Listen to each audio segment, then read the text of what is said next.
My top 10 for Division I men's and women's tennis goes as follows. Starting with the men. Tennessee 1, obviously. Baylor number 2. They're both unbeaten, so. TCU 3. Florida 4. Ohio State 5. I only put TCU ahead of Florida because head-to-head. With the same record, you can't do anything about that. Ohio State number 5. Virginia 6. Georgia 7. USC 8. Texas 9, Kentucky 10. Now, the women, Texas number 1, obviously. And you know why? Because Pepperdine lost. By surprise, actually, to California. North Carolina 2, UCLA 3, Georgia 4. California number 5, obviously, you had to move up after an upset win. Duke 6, Pepperdine 7, Virginia 8, NC State 9, UCF 10. But I could tell you one thing. I want to compare it to the top 10 on the coaches poll. Tennessee 1 on the men, Baylor 2, Florida 3. I don't agree. Florida should be number 4. TCU number 4 because of head-to-head. Ohio State 5, Virginia 6, Georgia 7, USC 8, Texas 9, Wake Forest 10. I don't think Wake Forest deserves top 10. I think because of a loss to Tennessee. I know that was 4-3, but a loss is a loss. Move them back 1. But I could see why. But Kentucky's right on the outside, number 11, and Arizona 12 and 13 is South Carolina. So I agree. Because 10 through 13 is so debatable. And Texas had to drop because they lost to Arizona. 4-3. Though if it wasn't like NCAA tournament, it would have been 4-0. So you know. Yeah, so on the most part, I like the men's top 25. I like it. With the exception of a few changes in the top 10, but I get it. And North Carolina had to drop because Ricky Hijikata, the best player, is no longer there. Now, for the women, they have Texas 1, North Carolina 2, Georgia 3, UCLA 4, California 4 also, which I don't like ties. Make one 3-1, the other one 4. Duke number 6, Pepperdine 7, NC State 8, Virginia 9, UCF 10. So I have the same top 10 as they do, nearly, except a few spots difference and no ties. And I don't do ties on purpose. Ohio State is on the outside, number 11. Georgia Tech's 12. A&M is 13. Michigan 14. I like the top 25 for the women for the most part. Though I would have not dropped Baylor down from 19 to 22 like that. They didn't play. I would have just kept them right in the top 20. Or at least maybe drop them one spot because they didn't play. But still a top 25 team. But some regionals now ITA kickoff weekend is going to happen really soon. Like Friday, and for some, while others is Sunday or Saturday. And they finish up on Monday for sure. But I'm going to tell you right now, some teams that I think are locks for the regionals. Florida, Baylor, Tennessee for sure on the men's side. Texas better watch out with Columbia in that first match.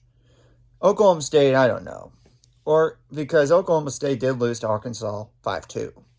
And Oregon, I don't know about them. TCU's a lock also. Virginia, to me, is a lock. And same goes for South Carolina, I would think. And same goes for Georgia. UCF, I don't know on them being a lock because Stanford is that good. I do think Stanford could pull off the upset there. A&M, I don't think they're going to make it because of Arizona and Texas Tech. They have to battle with UCLA too. North Carolina, I don't think they're going to make it to ITA indoors. This is a chance to get a spot to the national indoors. which there's 15 host sites with one team who's hosting the indoor stuff is going to be there. So, yeah. And Mississippi State better watch out, too. I mean, they got Kentucky to deal with. That's a top 15 team you got to contend with. And you get sleep on Arkansas either. That's all SEC teams in our regional. Mississippi State, Kentucky, Alabama, Arkansas. But Ole Miss better watch out for Illinois, though. I don't know how good Illinois is going to be. And NC State, they're receiving votes. And Oklahoma's the top 25 team. Now, for the women, to me, the locks are obvious. Texas, North Carolina, Pepperdine, Georgia, UCLA. NC State, I would think. Not really Duke, not Virginia. Georgia, not Georgia Tech. Maybe not UCF, but you never know because they have to deal with Auburn. So, yeah, that's pretty much, and maybe California as well. But the ones I think could be in trouble are for sure Duke. My question is, if they play Oklahoma, can they beat them? It doesn't matter. Florida State, you better watch out because they got to deal with Florida. I mean, to me, that's the clear two best teams in that region.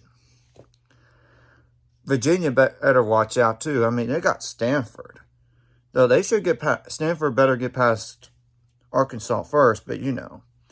Ohio State is in danger because, you know, LSU is a top 25 team, and same goes for Tennessee. And now Oklahoma State is a top 25 team as well.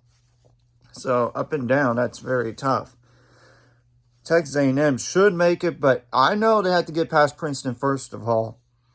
And Princeton's 0-4, but you don't let that record deceive you. They played a tough schedule up to this point. They had a 4-3 loss and a 4-2 loss and only one 5-2 loss. And after that, it's like 4-2 or 4-3, so they're right there. Well, I could tell you, Baylor on the women's side are going to be tested. First of all, they get a conference opponent at Kansas, which I think they should beat Kansas. But, you know, it's not easy to play against a team they're kind of familiar with. But then you got to deal with Miami, Florida, or even USC. USC is number 15. Miami, Florida is in the top 25 as well. So I think that Miami, Florida versus USC match is very intriguing. They're both very, very even. They could very well go 3 hours or maybe 3.5 hours or maybe even 4 hours, but at least 2.5, I would think. I don't expect a 4-0 there. I expect like 4-3. The question will be, if Baylor gets through, to the championship, to the chance to get to the national indoors for the first time in a while, can they do it? I'm not doubting that ability because I know, sure, they lost to BYU, but that was without their Court 1 player.